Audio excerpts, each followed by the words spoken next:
Hello दोस्तों, कैसे हो आप लोग। मेरा नाम है सी जसमीत सिंह अरोड़ा और बहुत बहुत स्वागत है आप लोग का मेरे YouTube channel C Jasmeet. Video start करने से पहले एक छोटा सा अनाउंसमेंट है आपके लिए। अगर आप नवंबर 2021 में अपीयर होने वाले हैं तो अन अकेडमी आप लोग के लिए अचीवर्स नवंबर 2021 अटेम्प्ट का बैच लेकर आया है। इस बैच के अंदर हमारे जो इंडिया के टॉप एजुकेटर्स हैं वो आप लोगों को प्रिपेयर कराएंगे। लाइव क्लासेस होंगी, डेडिकेटेड डाउट सॉल्विंग क्लास होगी, लाइव क्विजेस हैं, पोल्स हैं, टेस्ट सीरीज है जो कि आपके प्रिपरेशन को एक अलग लेवल पर लेके जा सकती है। ये पूरा का पूरा सब्सक्रिप्शन आप ले सकते हो एनुअल बेसिस पे ओनली फॉर 17,500। और अगर आप मेरा एजुकेटर कोड इस्तेमाल करेंगे तो आपको मिल जाएगा 10% का डिस्काउंट। और इसके साथ साथ अन अकेडमी आप लोग के लिए एक आइकॉनिक प्रोग्राम लेकर आया है। इसमें 1-to-1 पर्सनल टच मिलेगा मेंटोर का और स्टूडेंट का। ठीक है, अलग अलग एडवांटेजेस है, पर्सनल कोच है, प्रिंटेड बुक्स है, लाइव सेशंस है विद द इंडस्ट्री एक्सपर्ट्स और बहुत सारे बेनिफिट है इस आइकॉनिक प्रोग्राम के अंदर। मैं लिंक डिस्क्रिप्शन में दे दूंगा, एक बारी जरूर जाके देखिए। आइए स्टार्ट करते हैं हमारा आज का वीडियो। कसम है पूरा लास्ट तक देखोगे, बीच में छोड़ के नहीं जाओ। हेलो बच्चों, कैसे हैं आप लोग। आइए स्टार्ट करते हैं लिवरेज की सेकंड क्लास। लास्ट क्लास में हम लोगों ने कॉन्सेप्ट समझ लिया था, ऑपरेटिंग लिवरेज क्या होता है, फाइनेंशियल लिवरेज क्या होता है, कंबाइंड लिवरेज क्या होता है। मैंने कुछ क्वेश्चंस आप लोग को होमवर्क पे दिए थे। पहले हम लोग उन्हीं क्वेश्चंस को वाइंड अप करेंगे और उसके बाद हम लोग आगे की क्लास करेंगे, राइट। तो सबसे पहले मैंने आपको क्वेश्चन नंबर 2 दिया था। इसमें हमें कैलकुलेट करना है operating leverage of 4 firms A B C and D from the following price and cost data.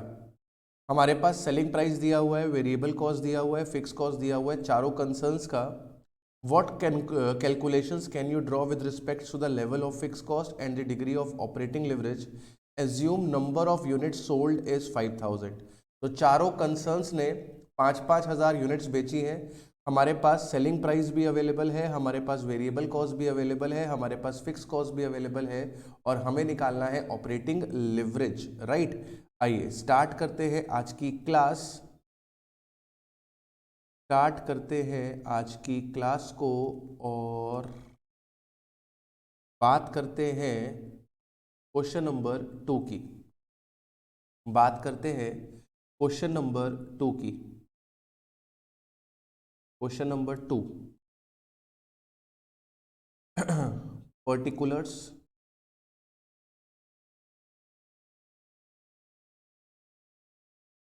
A B C and D. आपका सेलिंग प्राइस पर यूनिट कितने का है ये रिकॉर्ड कर लीजिए। सर हमारे पास selling price per unit 20, 32, 50 and 70।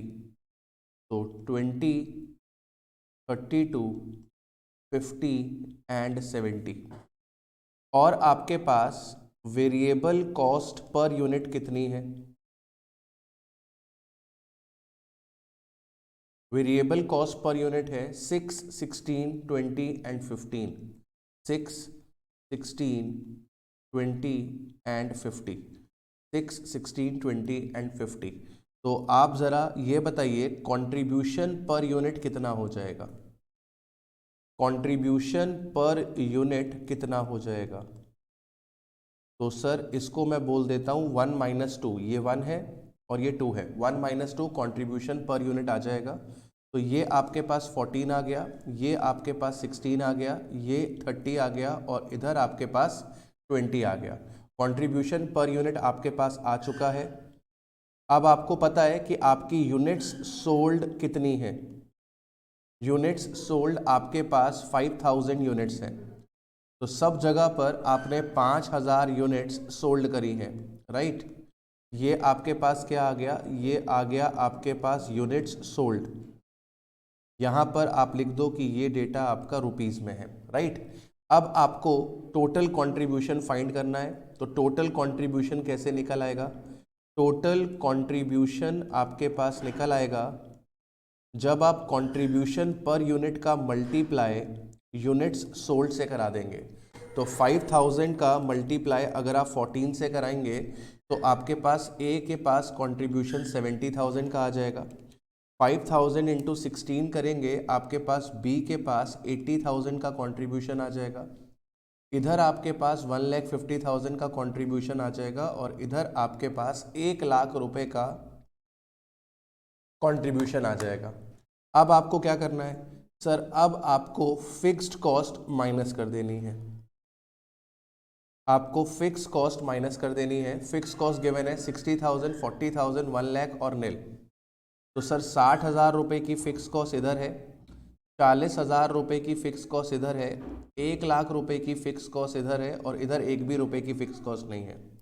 अब आपके पास मेरे बेटा क्या निकल के आएगा सर, अब हमारे पास EBIT आ जाएगा, और ये EBIT कैसे निकलेगा, कंट्रीब्यूशन में से फिक्स कॉस्ट को माइनस करके। इस तरीके से अगर आप प्रेजेंटेशन कर देंगे तो एग्जामिनर को सब चीज़ें समझ में आ जाएंगी। ठीक है, ये भी आपका किस में आ रहा है, रुपीज़ में आ रहा है, ये भी डेटा किस में था, रुपीज़ में था। 10,000 का आपके पास ये आ गया, 40,000 का आपके पास ये आ गया, 50,000 का इधर आ गया, और इधर आपके पास 1,00,000 रुपीज़ का आ गया। राइट, अब हमें क्या निकालना है सर, अब हमें ऑपरेटिंग लेवरेज निकालना है। ऑपरेटिंग लेवरेज क्या होता है सर, ऑपरेटिंग लेवरेज होता है कंट्रीब्यूशन डिवाइड बाय EBIT। तो हमारे पास कंट्रीब्यूशन किस पॉइंट पे निकला हुआ है सर, कंट्रीब्यूशन 5th वाले पॉइंट पे निकला हुआ है, और 7th वाले पॉइंट पे हमने EBIT निकाल दिया है। तो ऑपरेटिंग लेवरेज क्या होगा, ऑपरेटिंग लेवरेज होगा contribution divided bye EBIT, contribution divided bye EBIT। अब सारी फिगर आपने लिखी हुई है तो दोबारा से लिखने की ज़रूरत नहीं है, चाहो तो लिख भी दो, चलो लिख देते हैं। 70,000 को 10,000 से हम लोग डिवाइड करा देंगे, तो इधर आ जाएगा हमारे पास ऑपरेटिंग लेवरेज 7। इधर हम 80,000 को डिवाइड करा देंगे 40,000 से, तो हमारे पास आ जाएगा 2, और इधर हम लोग 1,50,000 को डिवाइड करा देंगे 50,000 से, तो हमारे पास आ जाएगा 3, और इधर हम लोग 1,00,000 को 1,00,000 से डिवाइड कर देंगे तो हमारे पास आ जाएगा 1। अब वो कह रहा था कि आप क्या कंक्लूजन ड्रॉ करते हो, ऑपरेटिंग लेवरेज तो निकल आया ना, अब कंक्लूजन क्या मिल रहा है, तो कंक्लूजन ये मिल रहा है कि हाई लेवरेज आ रहा है, हाई लेवरेज इस्तेमाल कर रहा है ए। सबसे ज्यादा लेवरेज किसका है, सबसे ज्यादा लेवरेज है ए का।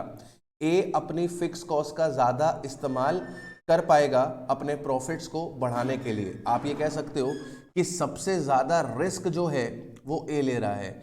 ए रिस्क क्यों ले रहा है सर, ए की फिक्स कॉस्ट ज्यादा है कंपेयर टू उसके प्रॉफिट्स, तो उसको ज्यादा यूनिट्स सोल्ड करनी पड़ेंगी, उसको ज्यादा यूनिट्स सोल्ड करनी पड़ेंगी ताकि वो अपनी फिक्स कॉस्ट को कवर कर पाए।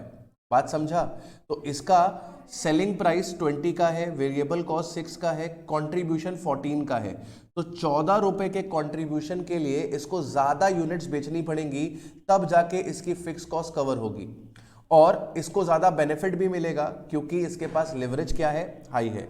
इसके बाद आपका जो कंसर्न डी है, जो कंसर्न डी है उसने कोई भी लेवरेज इस्तेमाल नहीं किया है। कंसर्न डी जो है उसने कोई भी लेवरेज इस्तेमाल नहीं करा है। देखो उसके पास कोई भी फिक्स कॉस्ट नहीं है, तो अगर आपके पास फिक्स कॉस्ट नहीं है तो आपके पास कोई भी लेवरेज नहीं है। अब इसका मतलब क्या हुआ कि अगर 1% चेंज आएगा सेल्स में, तो आपका EBIT में कितना चेंज आएगा, आपका EBIT में भी 1% का चेंज आएगा। ऐसा क्यों होगा सर, ऐसा इसलिए होगा क्योंकि हमारे पास फिक्स कॉस्ट नहीं है। इस बात का रीजन क्या है, इस बात का रीजन ये है कि हमारे पास कोई फिक्स कॉस्ट ही नहीं है, मतलब हमारा सेल्स का डायरेक्ट रिलेशन निकल कर आ गया है EBIT के साथ। आपका सेल्स अगर एक, या मैं कह लूं प्रोपोर्शनेट रिलेशनशिप निकल आया है, डायरेक्ट रिलेशनशिप की जगह पर मैं वर्ड यूज कर लेता हूं कि सेल्स का प्रोपोर्शनेट रिलेशनशिप है।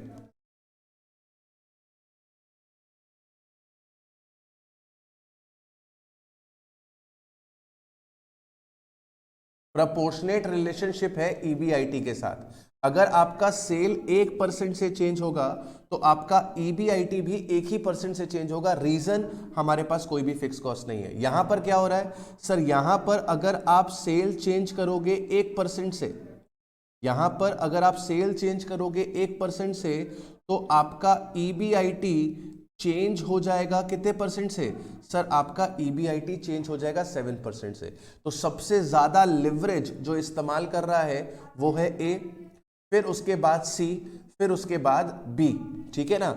सबसे ज्यादा लिवरेज इस्तेमाल कर रहा है ए, देन सी, देन बी, और डी जो है वो कोई भी लिवरेज इस्तेमाल नहीं कर रहा है। This conclusion we can draw from the given scenario, right. Module का क्वेश्चन है, एक बार देखना चाहें तो वहां से भी देख सकते हैं। इसके बाद मैंने आपको क्वेश्चन नंबर 4 होमवर्क पे दिया था। आपको एनुअल सेल्स गिवन है कंपनी का 60 लाख रुपए। Sales to variable cost ratio is 150%, sales to variable cost ratio is 150% and fix cost other than interest is 5 lakh per annum. Company के पास 11% डिबेंचर्स है 30 लाख रुपए के। करना क्या है इस क्वेश्चन में, करना क्या है इस क्वेश्चन में, वो तो लिखा ही नहीं है सर। लिख लीजिए आगे। आपके पास कंपनी के पास 11% का डिवेंचर्स है ₹30 लाख का। कैलकुलेट करिए इस क्वेश्चन के अंदर, कैलकुलेट करिए इस क्वेश्चन के अंदर operating leverage, financial leverage and combined leverage. इस क्वेश्चन के अंदर हम लोग कैलकुलेट करेंगे ऑपरेटिंग लिवरेज, फाइनेंशियल लिवरेज और combined leverage. Question number 4, question number 4 मेरे दोस्तों आपके सामने। एनुअल सेल्स है 60 लाख रुपए का, sales to variable cost ratio है 150%। पहले इसको इस्तेमाल कर लेते हैं। Sales to variable cost ratio है हमारे पास 150% का। ये आपको क्या डिनोट कर रहा है पता है, ये आपको डिनोट कर रहा है कि जो सेल्स है वो वेरिएबल कॉस्ट का 150% है। जो सेल्स है वो वेरिएबल कॉस्ट का 150% है। सेल्स आपके पास कितने की है, सेल्स आपके पास 60 लाख की है, तो वेरिएबल कॉस्ट आपके पास कितनी होगी सर। वेरिएबल कॉस्ट अगर अपन निकालने जाएंगे तो वेरिएबल कॉस्ट हो जाएगा 60 लाख डिवाइडेड बाय 150%, ये आएगा आपके पास 40 लाख रुपीस का। तो वेरिएबल कॉस्ट आपके पास निकल आया है 40 लाख रुपीस का। अब आप क्या करिए सर, अब आप कंट्रीब्यूशन फाइंड कर लीजिए।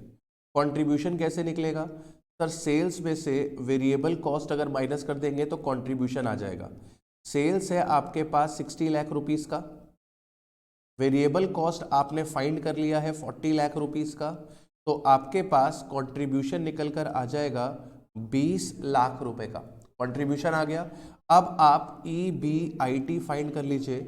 ईबीआईटी कैसे निकलेगा सर, कंट्रीब्यूशन में से आप अगर फिक्स कॉस्ट को माइनस कर देंगे तो आपके पास ईबीआईटी निकल कर आ जाएगा।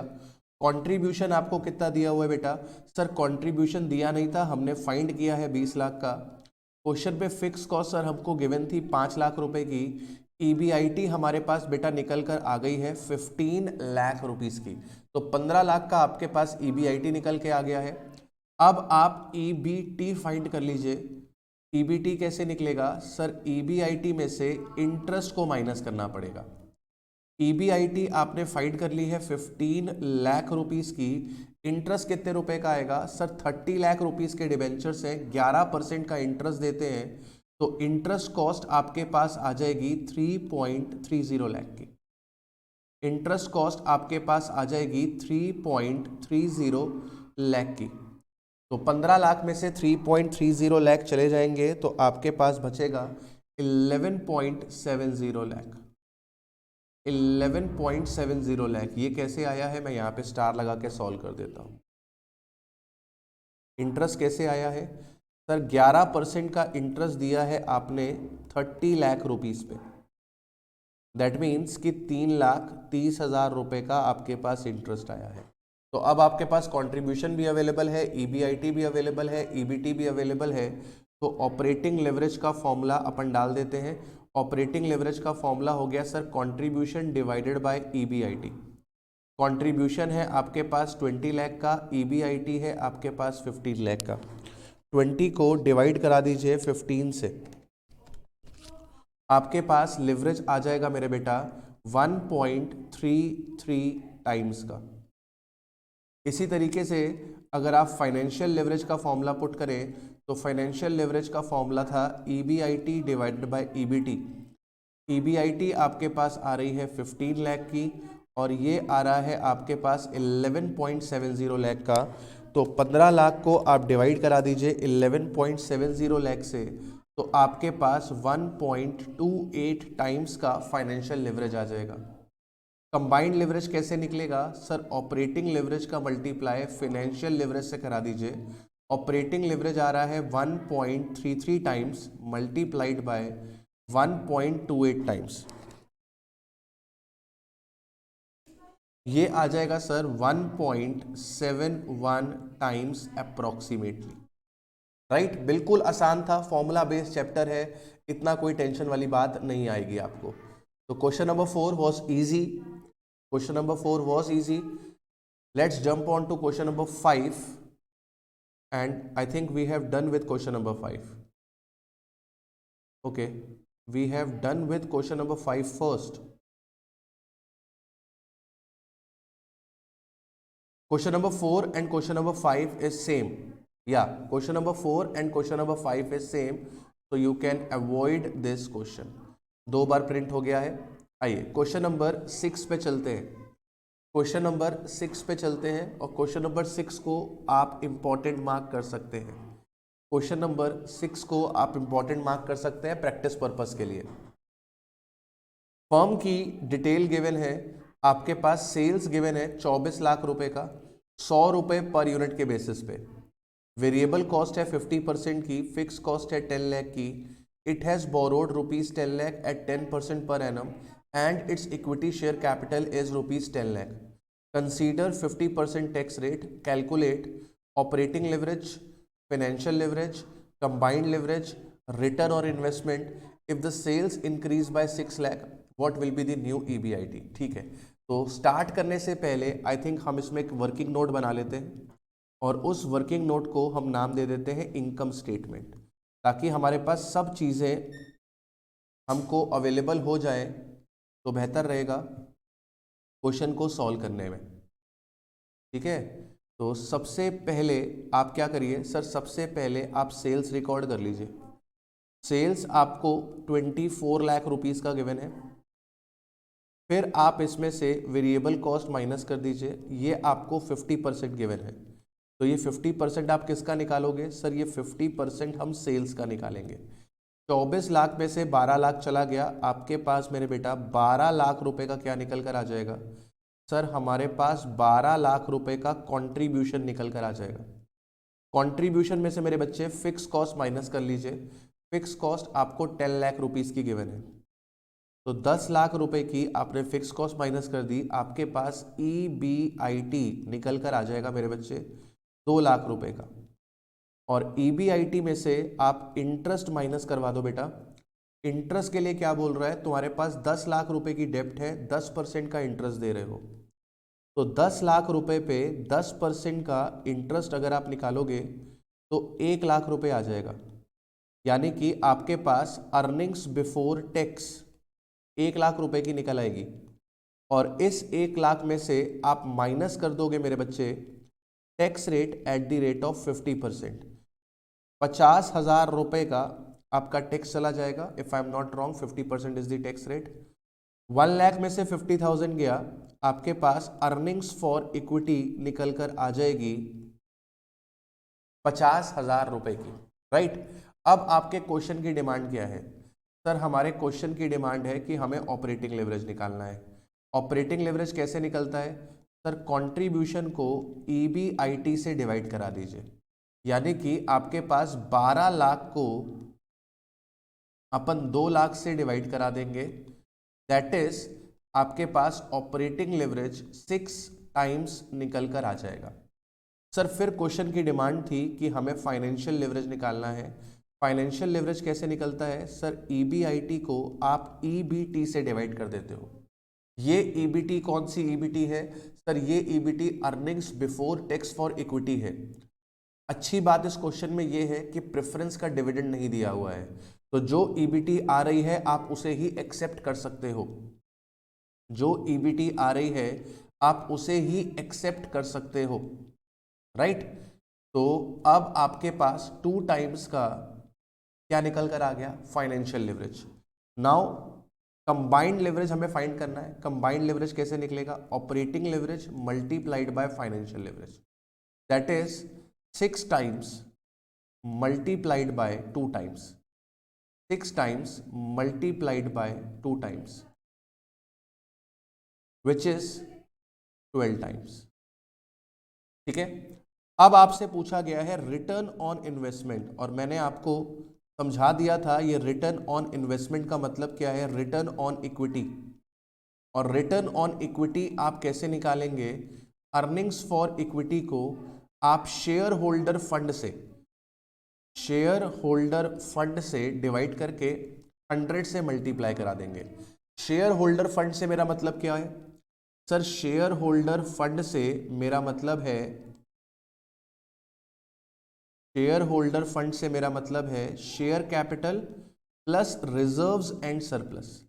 शेयर कैपिटल, और कौन सा share capital, equity share capital. Specifically अगर लिख दूं तो कौन सी शेयर कैपिटल की बात कर रहा हूं, मैं आपसे इक्विटी शेयर कैपिटल की बात कर रहा हूं, equity share capital plus reserves and surplus. ठीक है, इस क्वेश्चन में रिजर्व्स एंड सरप्लस नहीं दिए हुए हैं, सिर्फ इक्विटी शेयर कैपिटल दिया हुआ है 10 लाख रुपए का। तो 50,000 को आप डिवाइड करा दो 10 लाख से और 100 से मल्टीप्लाई करा दो, तो आपके पास रिटर्न ऑन इन्वेस्टमेंट आ जाएगा 50,000 divide by 10 lakh multiplied by 100, यानी कि आप इक्विटी होल्डर्स के लिए केवल 5% पैसा कमा रहे हो, राइट। अब लास्ट पार्ट था इस क्वेश्चन के अंदर कि अगर सेल बढ़ती है 6 लाख रुपए से तो ईबीआईटी क्या होगी। तो सेल का रिलेशनशिप ईबीआईटी पे पूछ रहा है, और जब सेल का रिलेशन ईबीआईटी पे पूछता है इसका मतलब आपसे ऑपरेटिंग लिवरेज की डिमांड होती है। तो डिग्री ऑफ ऑपरेटिंग लिवरेज क्या कहता है sir, degree of operating leverage कहता है percentage change in EBIT divided by percentage change in sales. Degree of operating leverage हमारे पास 6 टाइम्स आ रहा है, परसेंटेज चेंज इन ईबीआईटी हमको फाइंड करनी है, और आपका सेल्स इंक्रीज हुआ है कितने रुपए से, 6 लाख रुपए से। तो पहले आपको सेल का परसेंटेज फाइंड करना पड़ेगा। परसेंटेज इंक्रीज इन सेल्स कितना है, आपकी सेल 6 लाख रुपए से बढ़ रही है, पहले कितनी थी सर, पहले आपकी सेल्स 24 लाख की थी, यानी कि आपका सेल 25% से बढ़ रहा है। और अगर सेल 25% से बढ़ेगा तो ईबीआईटी कितने परसेंट से बढ़ेगा, 6 गुना, 6 गुना बढ़ेगा मेरे बेटा, 25% मल्टीप्लाइड बाय 6, यानी कि आपका ईबीआईटी 150% इंक्रीज करेगा, आपका ईबीआईटी 150% इंक्रीज करेगा। आपसे पूछा जाए कि नया ईबीआईटी कितना होगा, नया ईबीआईटी कितना होगा, तो नया ईबीआईटी होगा जो आपके पास पुराना ईबीआईटी आ रहा था उसमें 150% तो इंक्रीज हो जाएगा, उसमें 150% तो इंक्रीज हो जाएगा, यानी कि जो नया ईबीआईटी आपके पास निकलेगा वो निकलेगा 50,000 प्लस 150% ऑफ 50,000।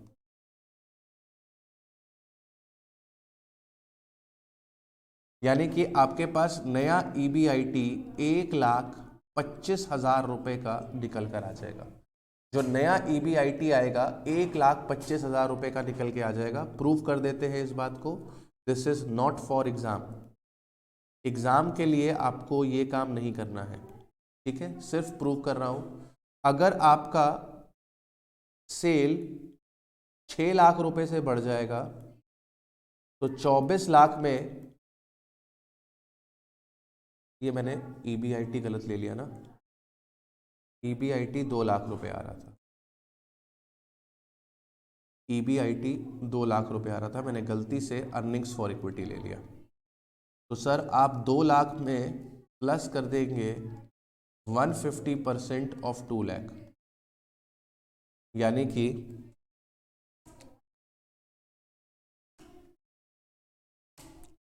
5 लाख रुपए का नया EBIT आएगा। तो 24 लाख में अगर आप 6 लाख रुपए प्लस कर दोगे तो नई सेल 30 लाख की हो जाएगी। वेरिएबल कॉस्ट आपकी 50% थी, यानी कि आपके पास वेरिएबल कॉस्ट मेरे बेटा 15 लाख रुपए निकल कर आ जाएगी। 30 लाख में से 15 लाख चला जाएगा, आपके पास 15 लाख रुपए का क्या बचेगा सर? 15 लाख रुपए का हमारे पास कंट्रीब्यूशन रह जाएगा। इस कंट्रीब्यूशन में से आप माइनस करा दोगे फिक्स कॉस्ट। फिक्स कॉस्ट हमारे पास 10 लाख रुपए की गिवन है, if I am not wrong. Fix cost हमारे पास 10 लाख रुपए की गिवन है, 15 में से 10 चला जाएगा, आपके पास 5 लाख रुपए का EBIT निकल कर आ जाएगा। देखिए ये चीज हमने पहले ही आपको बता दी, इसे एग्जाम में नहीं करना है, ये सिर्फ प्रूविंग करी है हमने। एग्जाम में आपका क्वेश्चन यहीं पे खत्म हो जाएगा। 150% इंक्रीज का मतलब है कि जितना पहले कमा रहे थे वो तो कमाओगे ही, और 150% कमाओगे, यानी कि 2 लाख पहले कमा रहे थे और अब 2 लाख का 150% और कमा लोगे, यानी कि आप 5 लाख रुपए का EBIT मेरे बेटा अर्न कर पाओगे। Right ji sir.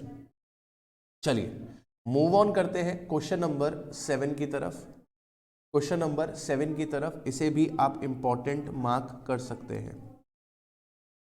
Company had the following balance sheet as on 31 March 2006। Company के पास फॉलोइंग बैलेंस शीट है, इसके पास इक्विटी शेयर कैपिटल है, रिजर्व्स एंड सरप्लस है, 15% के डिवेंचर्स है, करंट लायबिलिटी है इसके पास, ठीक है, फिक्स असेट्स है, करंट असेट्स है। The additional information is as under.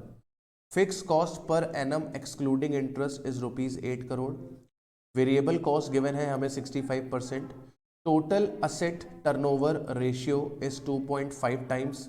Okay, income tax का रेट आपके पास 40% है।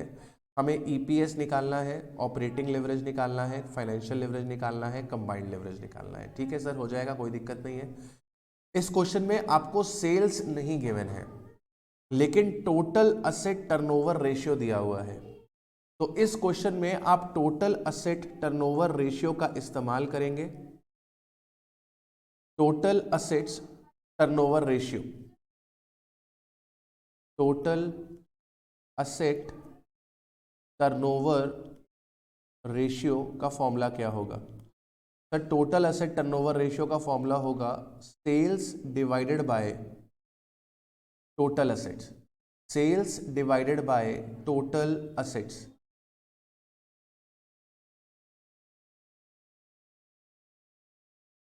Sales divided by total assets. तो आपको टर्नओवर रेशियो गिवन है 2.5 टाइम्स। सेल्स आपको पता नहीं है, यही आपको फाइंड करनी है, लेकिन आपको टोटल असेट्स मेरे बच्चे पता है।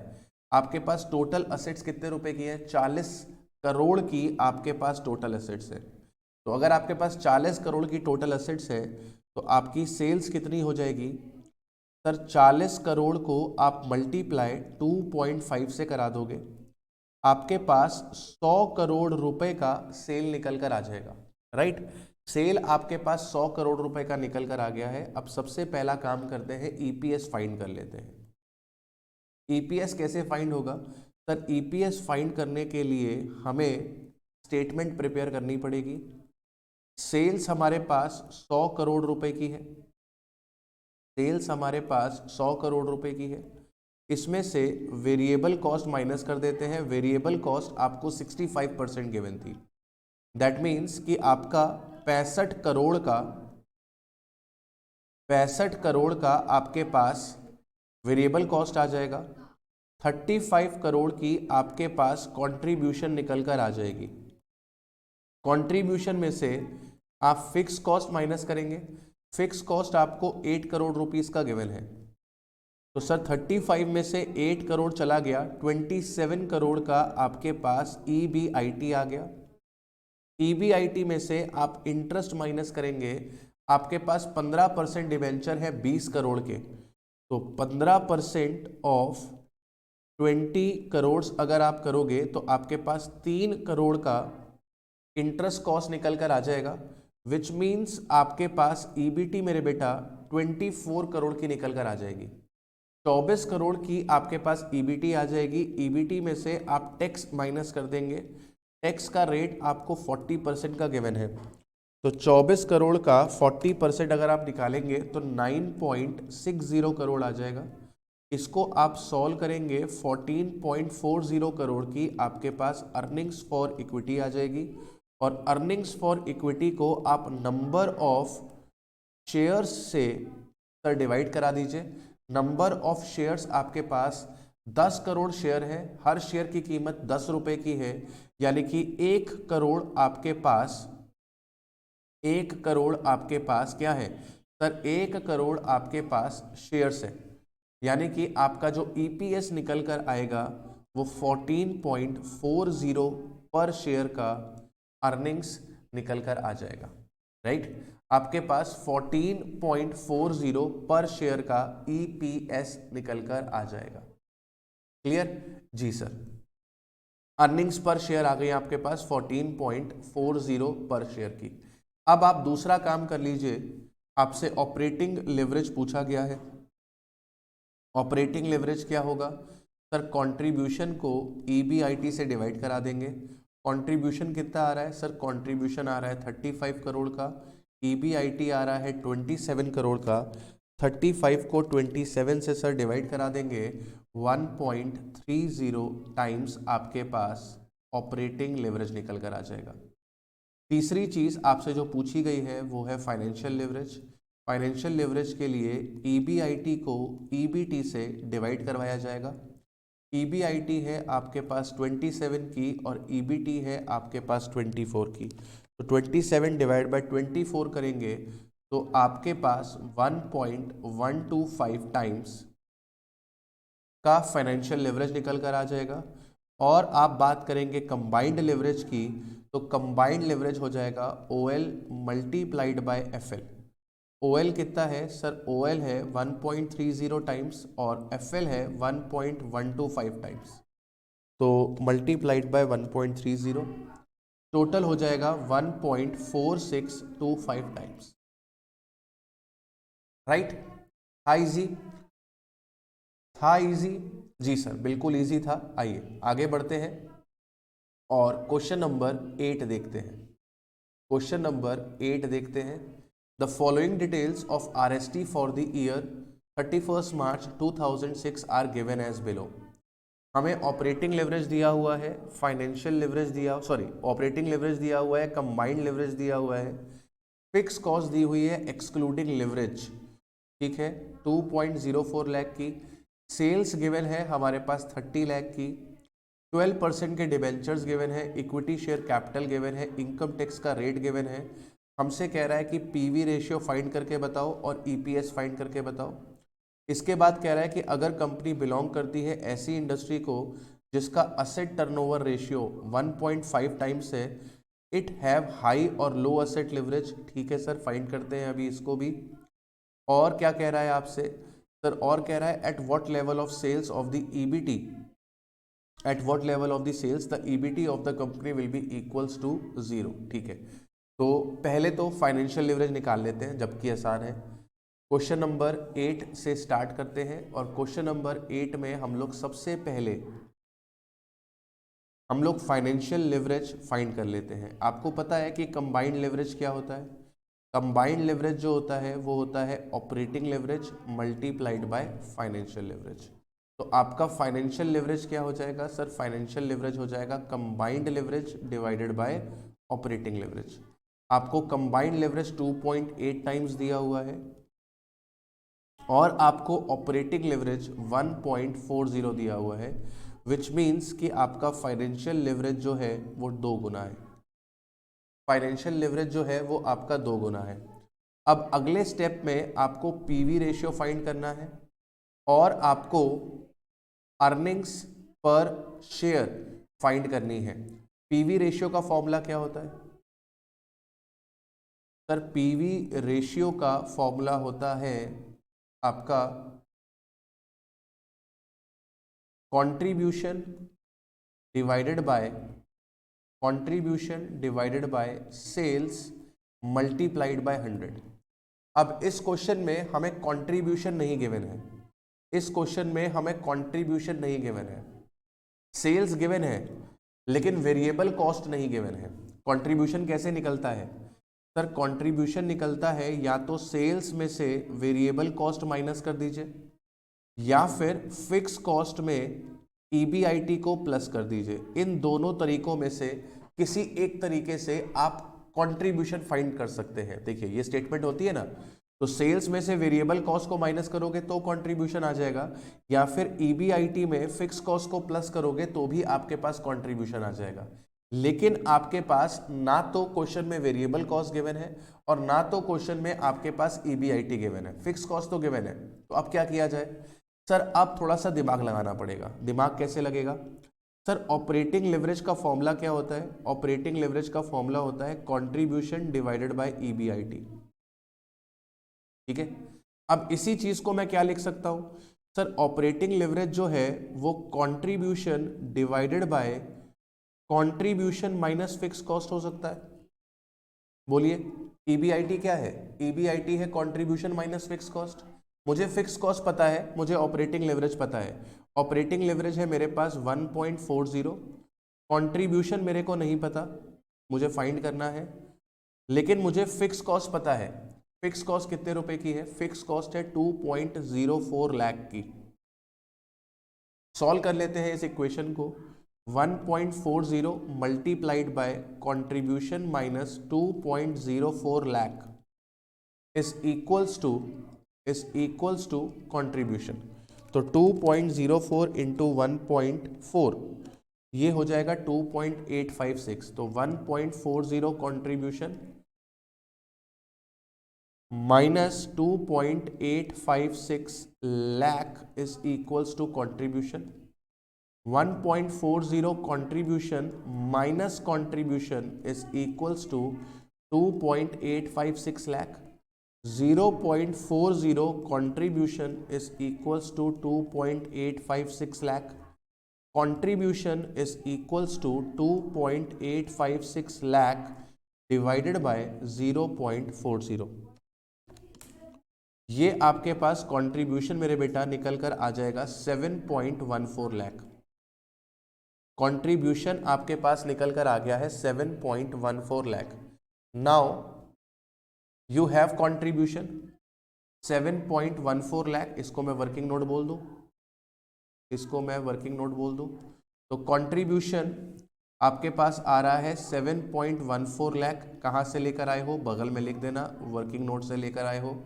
डिवाइडेड बाय सेल्स आपको कितना गिवन है सर? सेल्स हमें गिवन है 30 लाख का, multiplied by 100, divide by 30 multiplied by 100। तो आपका पीवी रेशियो जो आ रहा है वो आ रहा है मेरे बेटा 23.80% का। प्रॉफिट वॉल्यूम रेशियो कितना निकल कर आ गया है सर? प्रॉफिट वॉल्यूम रेशियो 23.80% का निकल कर आ गया है। अब हमें ईपीएस फाइंड करना है। तो ये आपने पहली चीज फाइंड कर ली थी, ये आपने दूसरी चीज फाइंड कर ली है। दूसरी में पहला पार्ट आपने पीवी रेशियो फाइंड कर लिया है। अब दूसरी में दूसरा पार्ट आपको फाइंड करना है ईपीएस। ईपीएस कैसे निकलेगा सर? पूरा इनकम स्टेटमेंट ड्रॉ करना पड़ेगा। सेल्स है आपके पास 30 लाख रुपीस का। इसके बाद वेरिएबल कॉस्ट कितनी हो जाएगी सर? अगर आपके पास सेल्स 30 लाख की है और कंट्रीब्यूशन आपके पास 7.14 लाख का है, तो आपकी वेरिएबल कॉस्ट होगी 30 माइनस 7.14, 22,86,000 की। 7,14,000 रुपए का कंट्रीब्यूशन आ गया है। आप चाहो तो डायरेक्टली कंट्रीब्यूशन से भी ये क्वेश्चन स्टार्ट कर सकते थे। कंट्रीब्यूशन आ गया है, कंट्रीब्यूशन में से आप माइनस करोगे फिक्स कॉस्ट, गिवन है क्वेश्चन के अंदर। फिक्स कॉस्ट आपको 2,04,000 रुपए की गिवन है, यानी कि आपके पास 5,10,000 रुपए का ईबीआईटी आ गया है। ईबीआईटी में से आपको इंटरेस्ट माइनस करना पड़ेगा बेटा। इंटरेस्ट कितना माइनस होगा? 21,25,000 का 12%, 21,25,000 का 12% का इंटरेस्ट आपको माइनस करना पड़ेगा। 21,25,000 का 12% होता है 55,000 रुपए। 2,55,000 रुपए का आपने इंटरेस्ट माइनस कर दिया, 5,10,000 में से 2,55,000 चले गए। आपके पास अर्निंग्स बिफोर टैक्स 2,55,000 का बचेगा। अर्निंग्स बिफोर टैक्स में से आपको टैक्स माइनस करना पड़ेगा। क्वेश्चन में टैक्स रेट गिवन है आपको 30%। 2,55,000 का 30% अगर आप निकालोगे तो आएगा 76,500। 2,55,000 में से 76,500 माइनस हो जाएगा, आपके पास आ जाएगा 1,78,500 का अर्निंग्स फॉर इक्विटी। प्रेफरेंस है नहीं तो इसे ही आप अर्निंग्स फॉर इक्विटी डिक्लेयर कर सकते हैं, और अर्निंग्स फॉर इक्विटी को आप डिवाइड करा देंगे नंबर ऑफ शेयर्स से। नंबर ऑफ शेयर्स आपको क्वेश्चन में गिवन है 17 लाख रुपए के हैं, हर शेयर 10 रुपए का है। इट मीन्स कि आपके पास 1,70,000 शेयर्स है, डिवाइडेड बाय 1,70,000। इसको आपने सॉल्व कर लेना है सर। आपके पास 1.05 टाइम्स का EPS निकल कर आ जाना है। आपके पास EPS 1.05 टाइम्स का निकल कर आ जाना है मेरे बेटा, राइट। अब आपको क्या करना है सर अब आपको ये बताना है कि कंपनी ऐसी इंडस्ट्री को बिलोंग करती है जहां पर उसका असेट टर्नओवर 1.5 है। इसका असेट टर्नओवर 1.5 है, मतलब कि इसकी टोटल असेट्स का 1.5 गुना है। तो हमारा जो लिवरेज है वो ज्यादा है कि कम है, तो कैसे निकालोगे? इस वाले पार्ट को इंपॉर्टेंट मार्क करना। तो आप जरा ये पता करो कि आपके पास टोटल असेट्स एम्प्लॉयड कितनी है। सर इस क्वेश्चन में हमें टोटल असेट्स तो नहीं गिवन है, लेकिन हमें यह पता है कि हमारे पास शेयर होल्डर फंड कितना है और लॉन्ग टर्म बोरोइंग्स कितनी है। तो हम इस टोटल असेट एम्प्लॉयड को कैपिटल एम्प्लॉयड से रिप्लेस कर देते हैं, ठीक है। यहां मैं आपको बताऊं कि जो टोटल असेट होती है वो किसके बराबर होती है? जो टोटल असेट एम्प्लॉयड होती है वो किसके बराबर होती है? सर टोटल असेट एम्प्लॉयड जो होती है वो टोटल लाइबिलिटीज के बराबर होती है। बैलेंस शीट सबने पढ़ी है ना, जो टोटल असेट्स होती है वही हमारी क्या होती है? टोटल लाइबिलिटीज होती है। अब टोटल लाइबिलिटीज में क्या क्या आता है? सर टोटल लाइबिलिटीज में शेयर कैपिटल आती है, रिजर्व्स एंड सरप्लस आते हैं, लॉन्ग टर्म बोरोइंग्स आती हैं, और हमारे पास करंट लाइबिलिटी आती है, राइट। तो हमारे पास शेयर कैपिटल क्वेश्चन में गिवन है 17 लाख रुपए का। हमें क्वेश्चन में रिजर्व्स एंड सरप्लस नहीं गिवन है, 0 ले लीजिएगा। हमें क्वेश्चन में डिबेंचर्स पता है 21,25,000 के हैं, हमें करंट लाइबिलिटी नहीं पता है। दैट मीन्स हमारी जो टोटल असेट एम्प्लॉयड है वो 38.25 लाख की है। बात समझा? अगर मुझे रिजर्व एंड सरप्लस दिया होता तो मैं लिख लेता, मुझे करंट लाइबिलिटी दी होती मैं लिख लेता, लेकिन नहीं दी है तो उनको मैं 0 मान ले रहा हूं, और मेरी जो टोटल असेट्स है वो कितने के बराबर हो गई? 38.25। अब तुम जरा total asset to turnover ratio निकालो। टोटल असेट टर्नओवर रेशियो निकालो, कितना हुआ? टर्नओवर का मतलब क्या हो गया? सेल्स, और टोटल असेट्स आपको पता है सेल कितनी है। सर सेल हमको गिवन है 30 लाख रुपीस की, सेल हमको गिवन है 30 लाख रुपीस की, और हमारे पास टोटल असेट टर्नओवर रेशियो निकालने के लिए जो टोटल असेट्स आ रही है वो कितने की आ रही है? सर वो आ रही है 38,25,000 की। तो 30 लाख को 38,25,000 से डिवाइड करा दीजिए, आपके पास आएगा 0.784 टाइम्स। तो आपका जो लिवरेज है, असेट लिवरेज है, वो मार्केट से कम है। इंडस्ट्री क्या कर रही है? इंडस्ट्री 1 रुपए की असेट पे 1.5 रुपए की सेल कर रही है, और हमारी फर्म क्या कर रही है? हमारी फर्म 1 रुपए की असेट पे 0.784 की सेल्स कर रही है। मतलब हमारा लो असेट लिवरेज है as compare to industry, as compare to industry almost half है, ऑलमोस्ट हाफ है। इंडस्ट्री 1 रुपए की असेट लगा के 1.5 रुपए की सेल करती है, 1.50 टाइम्स है ना, 1 रुपए की असेट लगा के 1.5 गुना सेल करती है, जबकि फर्म जो है वो 1 रुपए की असेट लगा के केवल 0.784 की ही सेल कर पाती है, विच मीन्स कि इसका जो लिवरेज है वो कम है, राइट। अब इसके बाद अगला आ रहा है, at what level of sales EBT of the company will be equals to 0। अभी हमारा ईबीटी कितना आ रहा है सर? अभी हमारा ईबीटी आ रहा है 2,55,000 रुपए का। अभी हमारा ईबीटी आ रहा है 2,55,000 रुपए का। ध्यान से समझना, इंपॉर्टेंट चीज है। अभी हमारा ईबीटी कितना आ रहा है सर? अभी हमारा ईबीटी आ रहा है 2,55,000 और क्वेश्चन पूछ रहा है, क्वेश्चन पूछ रहा है कि आपका प्रपोज्ड ईबीटी, प्रपोज्ड ईबीटी 0 हो, मतलब कि आपका 100% डिक्रीज हो जाए। भाई अभी आप 2,55,000 में हो और आपसे बोल रहा है कि आपका ईबीटी 0 हो जाए, मतलब 2,55,000 से 0 हो जाए, कितना कम हो जाए? 2,55,000 कम हो जाए। भाई अभी आप प्लस 2,55,000 में हो, इसमें से 2,55,000 और माइनस कर दिया जाए तो ईबीटी क्या हो जाएगा? 0 हो जाएगा, मतलब 100% डिक्रीज करने के लिए बोल रहा है। तो अगर आपका 100% ईबीटी डिक्रीज करना है, आपका ईबीटी 100% डिक्रीज करना है, तो हमें सेल्स कितनी डिक्रीज करनी पड़ेगी? हमें सेल्स कितनी डिक्रीज करनी पड़ेगी? या फिर आप ऐसे समझो कि सेल्स को कितना डिक्रीज किया जाए कि ईबीटी 0 हो जाए। सेल्स को कितना डिक्रीज किया जाए कि ईबीटी 0 हो जाए? तो सेल्स का इफेक्ट ईबीटी पे पूछ रहा है, और जब सेल्स का इफेक्ट ईबीटी पे पूछेगा तो अपन किसका इस्तेमाल करेंगे? डिग्री ऑफ कंबाइंड लिवरेज का, डिग्री ऑफ कंबाइंड लिवरेज का इस्तेमाल करना पड़ेगा।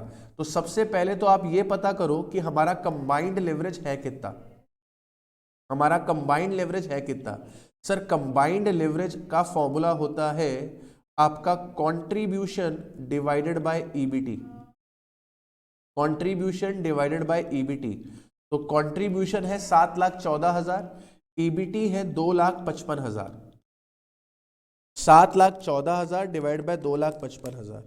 तो आपका कंबाइंड लिवरेज जो आ रहा है वो आ रहा है 2.80 टाइम्स का। अब मेरी बात ध्यान से सुनना, डिग्री ऑफ कंबाइंड लिवरेज क्या बताएगा?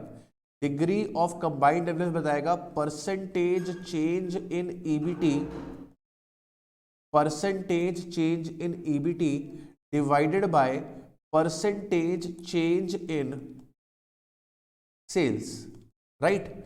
Degree of combined leverage 2.80 time है। आपको यह पता है कि आपको ईबीटी 100% डिक्रीज करना है, तो सेल्स में कितना डिक्रीज करें? सेल्स में कितना डिक्रीज करें?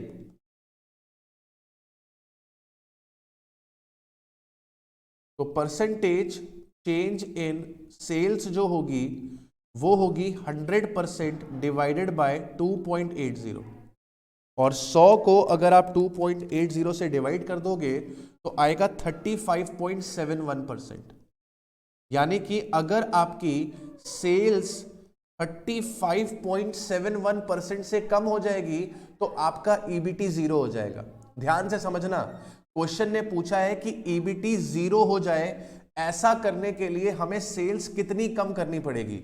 अब ईबीटी को अगर 255 से 0 पे लेकर आना है, मतलब कि उसे 100% डिक्रीज करना है, तो हम सेल्स में कितना चेंज लेकर आए कि आपका ईबीटी 100% डिक्रीज हो जाए। सेल्स का इफेक्ट ईबीटी पे पूछ रहा है, मतलब कि कंबाइंड लिवरेज की जरूरत है। अब अगर आपको ध्यान हो, मैंने जो फॉर्मूला आपको बताया था वहां पे मैंने ईबीटी की जगह पर ईपीएस लिखा था। दोनों सेम ही बात है।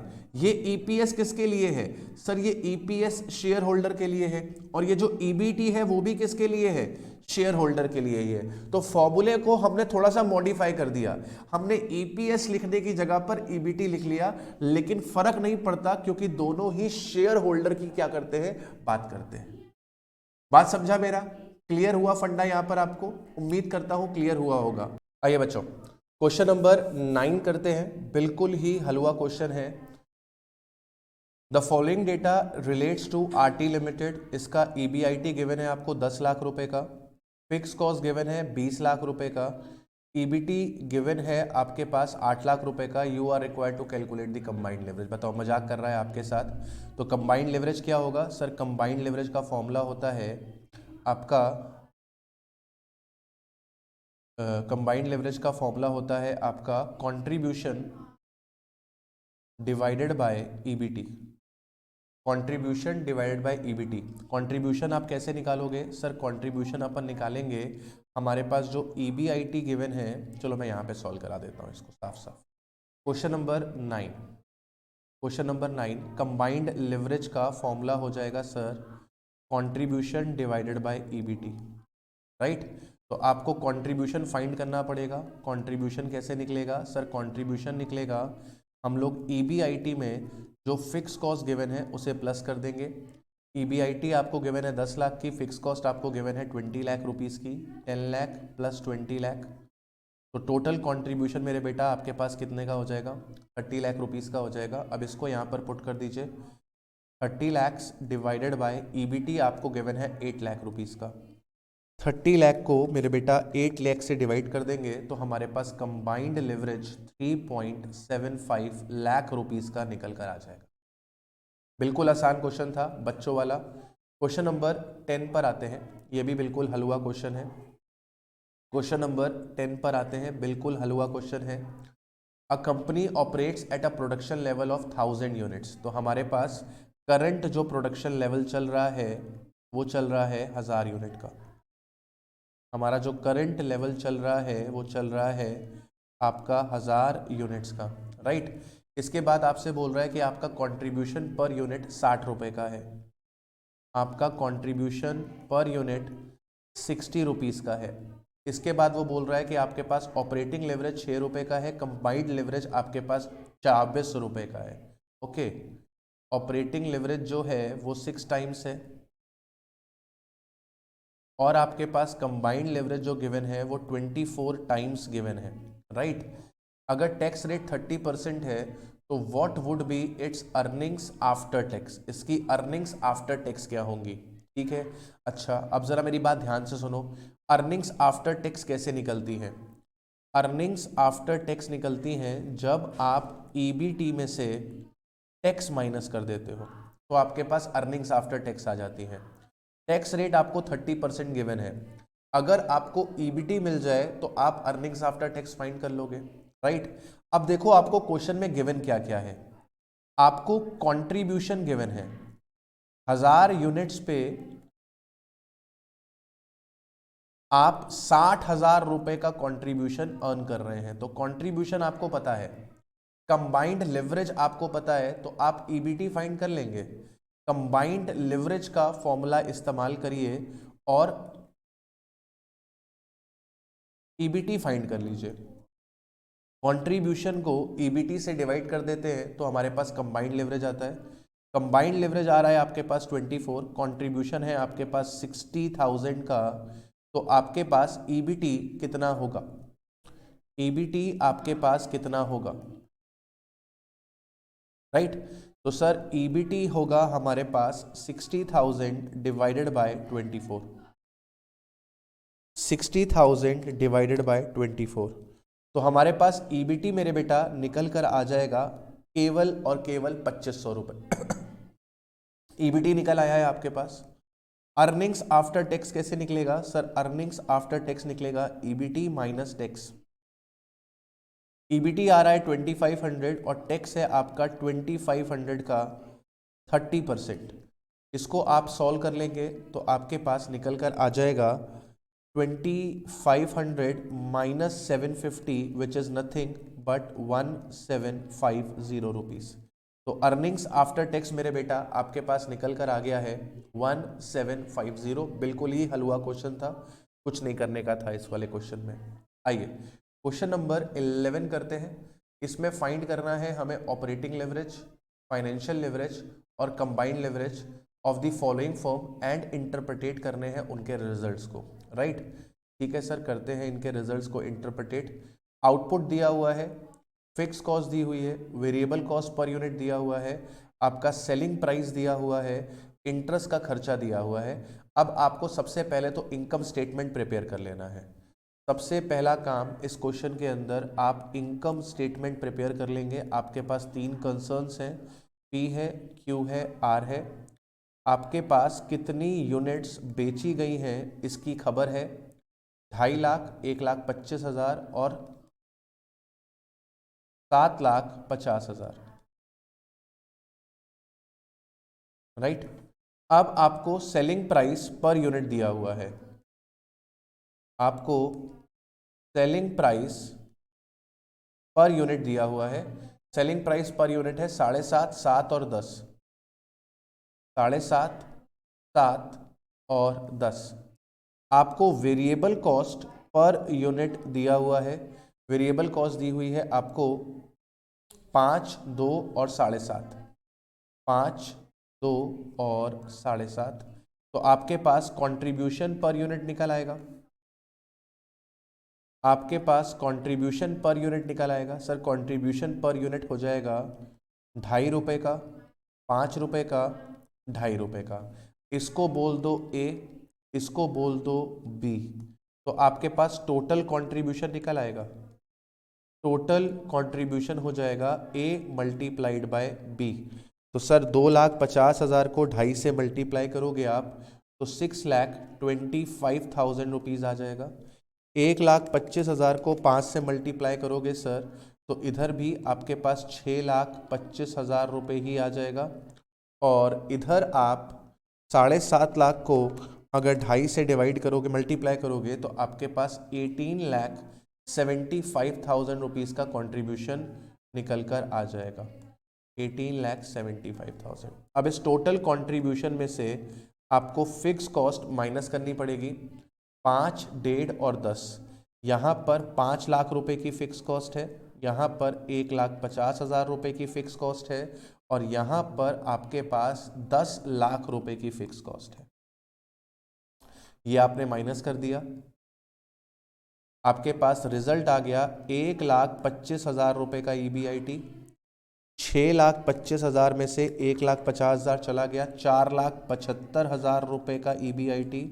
और इधर आपके पास आ गया 8,75,000 रुपीज़ का EBIT, राइट। अब EBIT में से आपको इंटरेस्ट का खर्चा माइनस करना है। यहाँ पर 75,000 रुपये का इंटरेस्ट का खर्चा है और यहाँ पर 25,000 रुपये इंटरेस्ट का खर्चा है, राइट।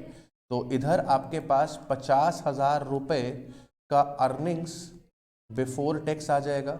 इधर आपके पास 4,50,000 रुपये का अर्निंग्स बिफोर टैक्स आ जाएगा और यहाँ पर कोई भी इंटरेस्ट का खर्चा नहीं है। 8,75,000 रुपये आपके पास अर्निंग्स बिफोर टैक्स आ जाएगा, राइट। तो अब आपको फाइंड करना है ऑपरेटिंग लेवरेज कितना होगा। ऑपरेटिंग लेवरेज का फॉर्मूला होता है कंट्रीब्यूशन डिवाइडेड बाय EBIT। इसका कंट्रीब्यूशन आ रहा है आपका 6,25,000 रुपये और EBIT आ रहा है 1,25,000 रुपये। इसको आप सॉल्व करोगे तो आएगा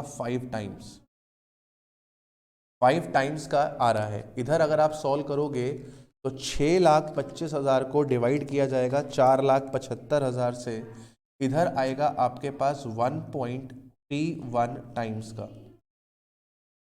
और इधर आप सॉल्व करोगे तो 18,75,000 को 8,75,000 से डिवाइड करेंगे तो आएगा 2.14 टाइम्स, राइट। इसके बाद आप क्या फाइंड कर लेंगे, इसके बाद आप फाइनेंशियल लेवरेज फाइंड कर लेंगे। फाइनेंशियल लेवरेज का फॉर्मूला हो जाएगा EBIT अपॉन EBT। तो यहाँ पर 1,25,000 को 50,000 से डिवाइड किया जाएगा, इसके पास आएगा 2.50 टाइम्स का। इधर आएगा आपके पास 4,75,000 डिवाइडेड बाय 4,50,000, 1.05 का। और इधर आपके पास 8,75 डिवाइड बाय 8,75 आ जाएगा 1 टाइम का। कंबाइंड लेवरेज निकाल लीजिए, जो कि हो जाएगा operating leverage multiplied by financial leverage. 5 into 2.5, 12.5 का इसके पास क्या है सर? 12.5 का इसके पास कंबाइंड लेवरेज है। 1.31 इंटू 1.05, इधर 1.375 का आपके पास कंबाइंड लेवरेज है, और इसका कंबाइंड लेवरेज 2.14 टाइम्स आ जाएगा। तो ये तो आपने लेवरेजेस निकाल लिए। अब हम बात करते हैं इंटरप्रिटेशन की, कि इन लेवरेजेस से हमें क्या समझ में आ रहा है। अब मेरी बात बड़े ध्यान से समझना, अब मेरी बात जरा ध्यान से समझना। अगर आपका ऑपरेटिंग लेवरेज हाई है,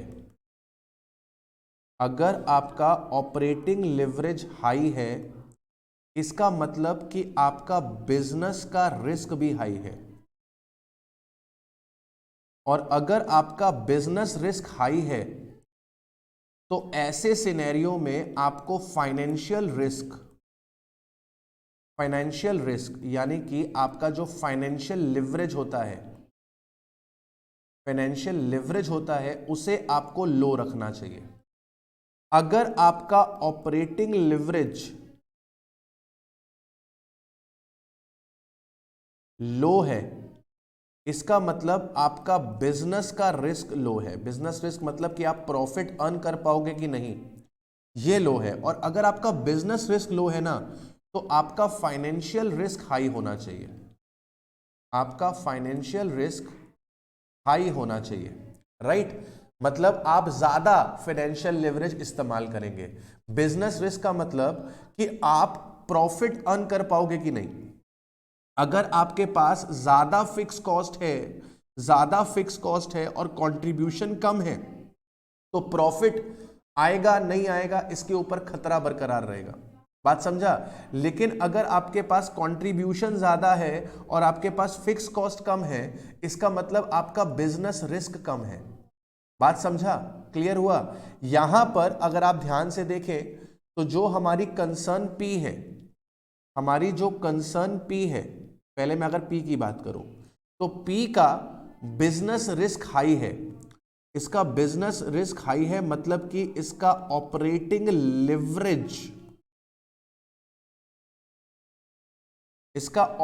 लेवरेज हाई है। अगर इसका ऑपरेटिंग लेवरेज हाई है मतलब कि 5 टाइम्स है, तो इसको अपना फाइनेंशियल रिस्क यानी कि फाइनेंशियल लेवरेज लो रखना चाहिए था। इसको अपना फाइनेंशियल लेवरेज लो रखना चाहिए था, जबकि ये क्या है? मॉडरेट है। बट फाइनेंशियल लेवरेज जो है वो मॉडरेट है, तो इसे अपन क्या बोलेंगे कि ये ऑप्टिमम लेवरेज नहीं यूज कर रहा है। इसने ऑप्टिमम लेवरेज इस्तेमाल नहीं किया। लो प्रिफरेबल था लेकिन ये मॉडरेट लेवरेज लेके चल रहा है। मतलब इसने लो से थोड़ा ऊपर और हाई से थोड़ा कम ले रखा है। अब अगर मैं क्यू की बात करूं तो क्यू का जो ऑपरेटिंग लेवरेज है वो लो है। कितना है सर? कुल 1.31 टाइम्स है। कुल 1.31 टाइम्स है। तो अगर इसका ऑपरेटिंग लेवरेज लो है तो इसके लिए प्रेफर्ड था कि आप फाइनेंशियल लेवरेज हाई लो, लेकिन इसने लो फाइनेंशियल लेवरेज ऑप्ट किया है। मतलब ये ज्यादा रिस्क ले ही नहीं रहा है। और अगर आपने लो फाइनेंशियल लेवरेज ऑप्ट किया है तो ये भी आपके लिए ऑप्टिमम लेवरेज पॉलिसी नहीं है, राइट? बात करें आर की, तो आर का ऑपरेटिंग लेवरेज मॉडरेट था। इसका ऑपरेटिंग लेवरेज मॉडरेट था, ना ज्यादा है ना कम है, ऑपरेटिंग लेवरेज 2 टाइम्स आ रहा है, चलता है इतना, मॉडरेट है। अब इसका अगर ऑपरेटिंग लेवरेज मॉडरेट है तो इसका फाइनेंशियल लेवरेज या तो मॉडरेट होना चाहिए था या तो हाई होना चाहिए था, लेकिन इस बंदे ने, ये भी प्रेफरेबल था, लेकिन इस बंदे ने कोई फाइनेंशियल लिवरेज यूज ही नहीं किया, इसने कोई फाइनेंशियल लिवरेज ही इस्तेमाल नहीं किया। देखिए इसका इंटरेस्ट का खर्चा 0 है, मतलब इसने अपने कैपिटल स्ट्रक्चर में डेप्ट को यूज ही नहीं किया। और अगर आपने अपने कैपिटल स्ट्रक्चर में डेप्ट को यूज नहीं किया तो इसका मतलब आपने भी ऑप्टिमम लिवरेज पॉलिसी नहीं अपनाई। यानी कि तीनों कंसर्न्स ने प्रॉपर लिवरेज इस्तेमाल नहीं किया है। एक का अगर ऑपरेटिंग हाई है तो इसका फाइनेंशियल लो होना चाहिए था ताकि आपका अर्निंग्स फॉर इक्विटी पे ज्यादा खतरा ना आए। यहां पर बिजनेस रिस्क कम था तो इसे फाइनेंशियल रिस्क लेना चाहिए था ताकि अर्निंग्स फॉर इक्विटी को बढ़ाया जाए, नहीं लिया। यहां पर मॉडरेट था, आप हाई या फिर मॉडरेट लिवरेज के लिए जा सकते थे फाइनेंस में, लेकिन आपने लिवरेज का ही इस्तेमाल नहीं किया, मतलब आपने बिल्कुल भी रिस्क नहीं लिया। जब तक रिस्क नहीं लोगे अर्निंग फॉर इक्विटी को एडवांटेज नहीं दे पाओगे। रिस्क लेना जरूरी है, या तो बिजनेस रिस्क ज्यादा होना चाहिए या तो फाइनेंशियल रिस्क ज्यादा होना चाहिए। दोनों में से एक रिस्क बढ़ाएंगे तभी आपके पास क्या होगा, ज्यादा प्रॉफिट्स निकल कर आएंगे, राइट।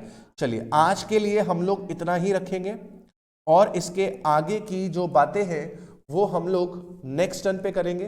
कल मैं आपको एक वीडियो और दूंगा इस चैप्टर का और कोशिश रहेगी कि कल हम इसे पूरी तरीके से कंप्लीट कर लें चैप्टर को, राइट। चलिए आज के लिए इतने रखते हैं, बाय बाय।